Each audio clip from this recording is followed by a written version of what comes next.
Greetings everyone and welcome back to 365 Days of Prog. Today we're going to be reviewing 3 of a Perfect Pair by King Crimson. Hi, my name's Naomi. I'm an avid progressive rock fan, but I'm a long ways from knowing all the prog albums out there. But this year, I'm gonna give it a try. This is 365 Days of Prog. And in accordance with the album name, we have 3 favorite bits that I like from this album, so enjoy them and then we'll start.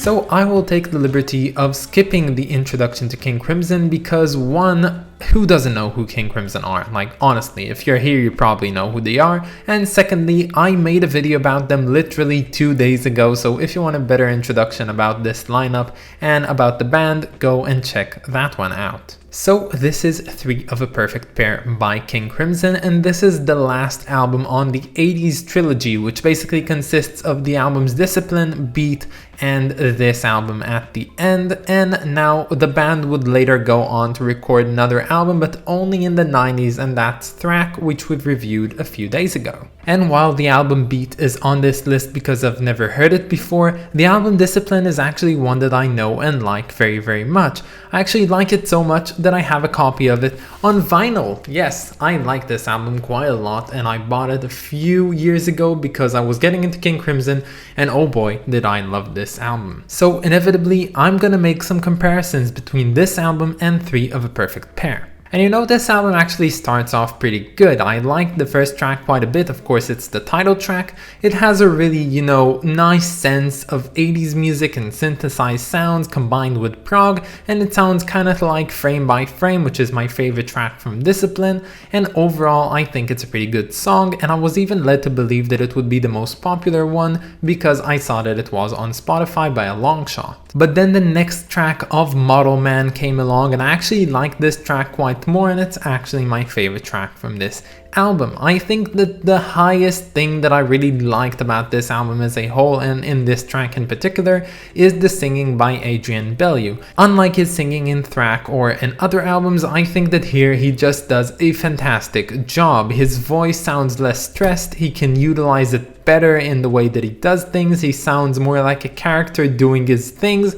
and I think that it really adds a lot to the music itself, and I enjoyed it quite a bit beyond the overall music, which was great on this song as well. And yes, something about this one being a bit more chill actually, compelled me to like it even more, and I love this song, and it's actually pretty close to being perfect. Now, this album basically remains a sort of progressive electro-pop all the way through to the song New Aegis. Now, from there on, we basically get this, improvisational, instrumental electro album that reaches from this point onwards until the end. And while I'm definitely sure that 80s substance users were enthralled when this album came out and gave them this long stretch of music that was basically the perfect thing for an electro trip, I myself did not quite like it. And yet again, this is a classic case of Crimson starting off things inspired and creative and original and unique and lovely, and then just going downhill from there. And oh boy, how downhill they go. The peak of my utter criticism about this album has to go to the first track on the second side, which is Industry.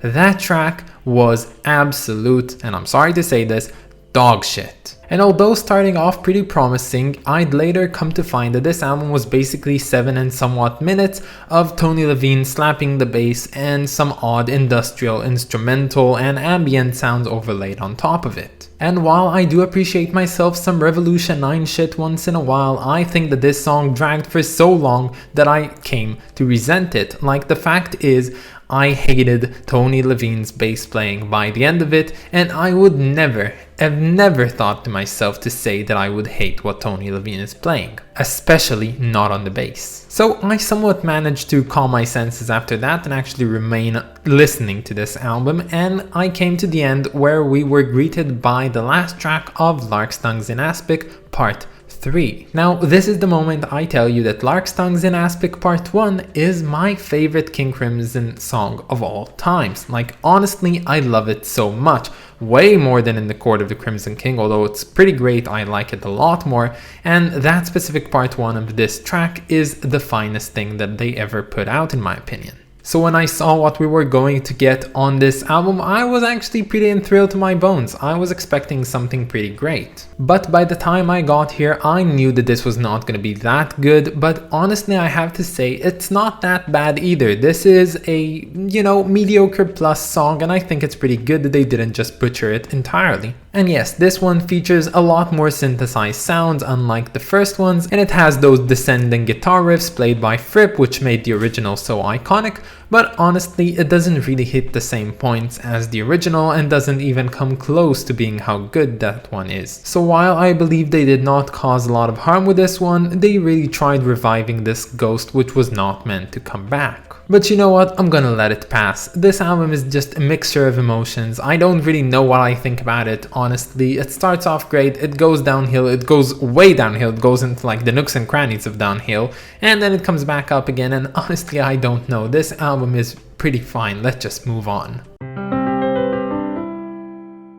I like this cover. I've actually always liked this cover, and I believe that the symbol in the middle is supposed to represent a chromosome, and that would explain why this album is not divided into an A side and a B side, and rather a right and left side. And although I don't entirely understand the meaning of the chromosome on here, I can appreciate the fact that it basically makes a perfect pair, having the two sides of the chromosome together. And yes, when it comes to being basic, this album cover is pretty basic, much like its two predecessors of Beat and Discipline, and I like the way that they match up in a trilogy and feel like they're one set of a whole, and this is pretty cool. And of course the usage of colors is also quite great on here, having two complementing colors one to another, and overall, yes, this is a memorable cover which I've liked for a while, although not knowing any of the songs on here. So mostly due to the garbage song that is Industry on here, this album is actually getting a very compensating 6 out of 10.